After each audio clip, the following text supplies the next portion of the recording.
Hello बच्चों, आज अपन कक्षा 6 के अध्याय 3 संख्याओं के साथ खेलना इस पर चर्चा करेंगे। बच्चों, हम आज आपको विभाजक या विभाजक को ही हम भाजक कहते हैं, विभाजक के बारे में जानकारी प्रदान करेंगे। बच्चों, हमने कई बार कुछ टॉफियाँ ली होंगी, उनको हमने अपने बच्चों में बांटा होगा। ये बांटना ही भाग देना हो जाता है। कैसे होता है? जैसे कि आपने 5 टॉफियाँ खरीदी, अब आपने कहा कि मेरे 3 दोस्त हैं, या आपके पास 5 ही दोस्त हैं। मान लिया आपने 5 दोस्त आप हैं, आपको मिलाकर तो आप कितनी टॉफियाँ दे दोगे? आप दोगे एक टॉफी करके दोगे। सपोज करो यदि आपके पास 10 टॉफियाँ हैं और आपके 5 दोस्त हैं, तो आप कितनी टॉफियाँ दोगे? आप प्रत्येक बच्चे को 2 करके टॉफियाँ दोगे। तो आपके पास यदि 10 टॉफी है, जिसे आप चॉकलेट, आपके पास 10 चॉकलेट हैं और 5 दोस्त हैं, तो आप क्या करते हो? इन दोस्तों को देखकर चॉकलेट की संख्या को भाग दे देते हो। चॉकलेट की संख्या को क्या कर देते हैं? भाग दे देते हैं। तो ये क्या बन जाता है हमारा? देखो, हमने देखा कि हमने एक दोस्त को एक दोस्त बराबर 2 चॉकलेट, 2 चॉकलेट हो गई। आप देखो ध्यान से, 10 हैं। आप खुद सोचो कि एक बच्चे को, एक दोस्त को कितनी टॉफी मिलेंगी? आप कह दोगे सर कि मेरे प्रत्येक दोस्त को 2 चॉकलेट मिलने वाली है। कितनी चॉकलेट? 2। अब ये 2 चॉकलेट कैसे आ रही हैं? इनको हमने देखा कि 10 चॉकलेट थी। कितनी चॉकलेट थी? 10। और दोस्त कितने थे? 5 दोस्त थे। तो दोस्तों से हमने चॉकलेट को भाग दे दिया। दोस्तों से हमने चॉकलेट को क्या कर दिया? भाग दे दिया। तो 5 से हमने भाग दिया, तो 5 का पहाड़ा पता है? तो 5 का पहाड़े में 10 कहाँ था? 5 दूनी 10, तो 2 बार देंगे, तो 5 दूनी 10। इस तरीके से हमने इसको हल किया। तो कितना आ गया? 2। तो प्रत्येक बच्चे को कितनी टॉफी मिल गई? 2। इस तरीके से आप थोड़ा इसको ध्यानपूर्वक समझो। इसके पश्चात अपन विभाजक और भाजक के बारे में फिर से चर्चा करते हैं। बच्चों, अब अपन देखते हैं कि कैसे विभाजक और भाजक के बारे में जानकारी प्राप्त करें।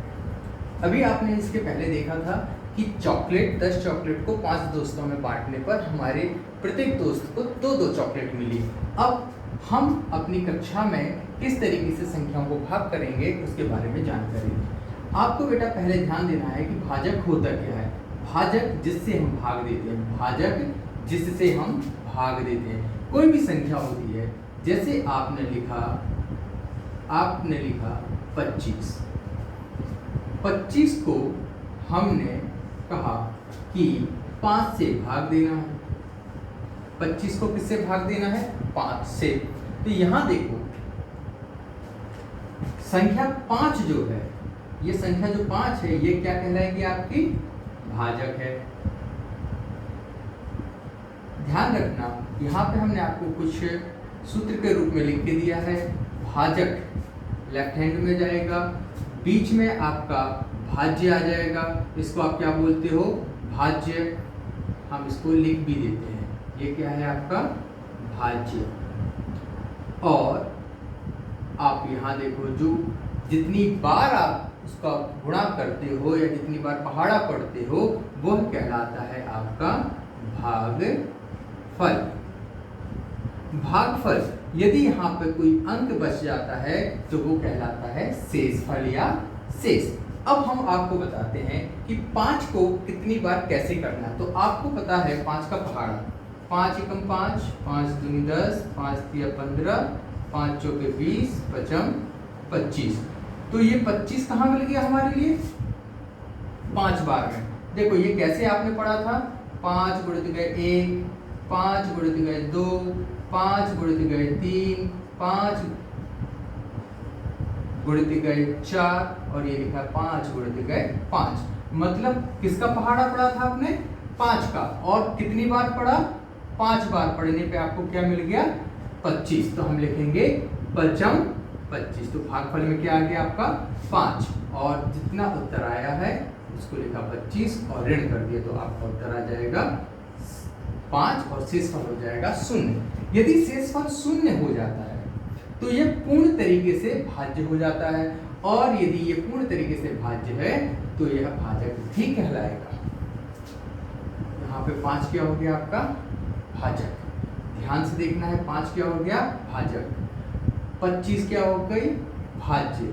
और जितने बार आपने पहाड़ा पढ़कर उत्तर दिया वो संख्या हो गई भागफल, और जो बचा आपका घटाने पर वो कहलाया शेषफल। इस तरीके से भाजक जिससे हम भाग देते हैं, या इसको आप सूत्र के रूप में चाहो तो भाजक इस तरीके से लिख सकते हो। भाजक वह संख्या होती है जिससे हम दी गई संख्या को भाग देते हैं। ये आपका क्या कहलाएगा? भाजक। ध्यान रखना है, भाजक वह संख्या होती है जिससे हम दी गई संख्या को भाग देते हैं। यह थोड़ा ध्यान रखने की चीज है, इसको ध्यानपूर्वक देखिए, फिर अपन इससे भाज्य पे चर्चा करते हैं। चलिए आप अब भाज्य और भागफल के बारे में और चर्चा कर लेते हैं। इसके पहले आपने देखा था भाजक, अब अपन देखेंगे भाज्य। भाज्य क्या होती है? वह संख्या होती है जिसको हम भाग देते हैं। देखो 25 क्या है? यहाँ भाज्य है, इसको हमने 5 से भाग दिया। यहाँ भाषा का बहुत महत्व होता है, भाषा को बहुत ध्यान से देखना बेटा, आपको अपनी भाषा पर भी पकड़ रखना है, हिंदी भाषा पर। इसके बाद देखो भागफल। भागफल जो उत्तर प्राप्त होता है इसको अपन भागफल बोलते हैं। भाजक में जिस संख्या का गुणा, भाजक में जिस संख्या का गुणा मतलब 5 का गुणा। यहाँ देखो भाजक में भागफल का गुणा, तो भाजक में जिस संख्या का गुणा करके हम भाज्य प्राप्त करते हैं। जैसे हमने 5 का गुणा 5 में किया तो 25 प्राप्त हुआ। अब 25 क्या था? आप ध्यान से देखोगे तो 25 आपका था भाज्य।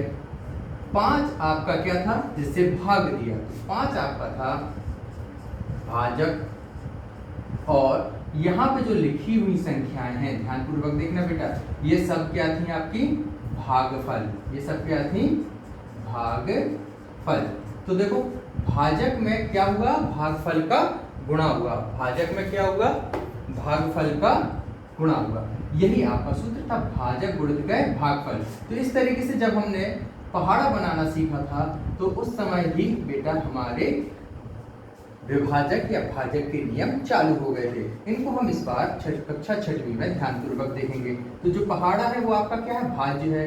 वो 5 जिसका पहाड़ा पड़ रहे हो वो भाजक है, और जिन संख्याओं से हम गुणा कर रहे हैं वो भागफल है। इनको बहुत ध्यानपूर्वक देखेंगे।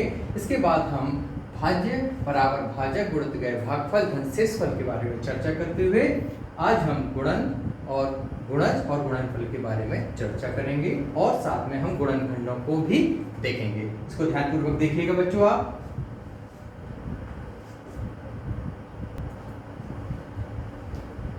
बच्चों आपने ध्यानपूर्वक देखा होगा। अब अपन चलते हैं गुणनखंड पर। गुणनखंड के बारे में थोड़ी सी जानकारी प्राप्त करते हैं। गुणनखंड की परिभाषा को ध्यान से देखिए। किसी संख्या का गुणनखंड उसका एक पूरा मतलब एग्जैक्ट विभाजक होता है। विभाजक मतलब डिवाइजर। इसको अपन थोड़ा सा ध्यानपूर्वक देखते हैं किस तरीके से। हम किसी संख्या, पहले तो आप गुणनखंड देखो, ये क्या लिखा हमने? गुणनखंड। अब गुणन का अर्थ तो हो गया आपका गुणा से ले लो, और खंड मतलब टुकड़े, गुणा के टुकड़े। गुणा के टुकड़े से गुणनखंड को अपन समझ लेंगे। चलिए अब अपन यहाँ पे चर्चा करते हैं। कोई एक संख्या ले लो, कोई भी एक संख्या जो आप चाहें। अपन छोटी से छोटी संख्या जो आपके बुक में है उसी को ले लेते हैं, 4। 4 के गुणनखंड कैसे प्राप्त करेंगे अपन यहाँ देखते हैं। 4 के गुणनखंड निकालने के लिए आप पहले अपन रफ कर लेते हैं।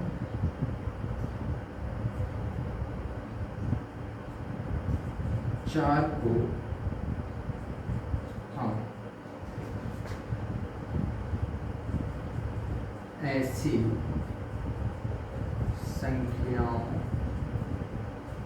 से भाग देंगे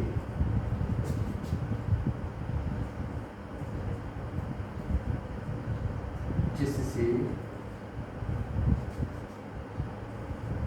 हमें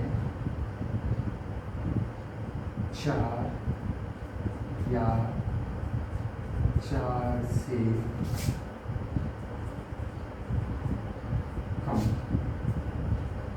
संख्या प्राप्त हो। 4 या 4 से कम, थोड़ा सा ध्यान देना, 4 या 4 से कम, 4 या 4 से कम। चलिए हम भाग देते हैं। 4 को हमने भाग दिया, पहली संख्या क्या ले लें, 1 ले लें। तो 1 का पहाड़ा तो सबको आता होगा, 1 चौके 4। चलिए ये आपका शेषफल 0 आ गया। 0 जैसे ही शेषफल आता है आपको ध्यान देना है यह एक पूरा पूरा विभाजक हो जाता है। शेषफल पे ध्यान देना है। दूसरा अंक लेते हैं हम, फिर से हम 4 को इस बार हम 2 से भाग देते हैं। तो 2 का पहाड़ा आपको पढ़ना है, 2 एकम 2, 2 दूनी 4। तो 2 के पहाड़े में भी हमें 4 प्राप्त हो गया, शेषफल 0 आ गया क्योंकि 4 में से 4 घटेगा 0। अब हम देखते हैं 4 को 3 से भाग देकर, 3 एकम 3, घटाएंगे 3 क्योंकि 3 दूनी 6, 6 4 से बड़ा हो जाता है और मैंने क्या कहा था, 4 या 4 से कम होना चाहिए ना कि अधिक। तो आपका शेषफल बचा 1। अब आप ध्यानपूर्वक देखें कि यहाँ शेषफल 1 की प्राप्ति हो रही है। अब एक और अपन भाग दे दें यहाँ पे। चलिए 4 को हमने 4 से भाग दिया, तो 4 एकम 4, तो 4 से 4 घटा 0, यहाँ पर भी 0 प्राप्त हुआ। अतः आपने देखा कि 4 के गुणनखंड में 1, 2 और 4 आया, 3 नहीं आया कहीं पे। क्यों?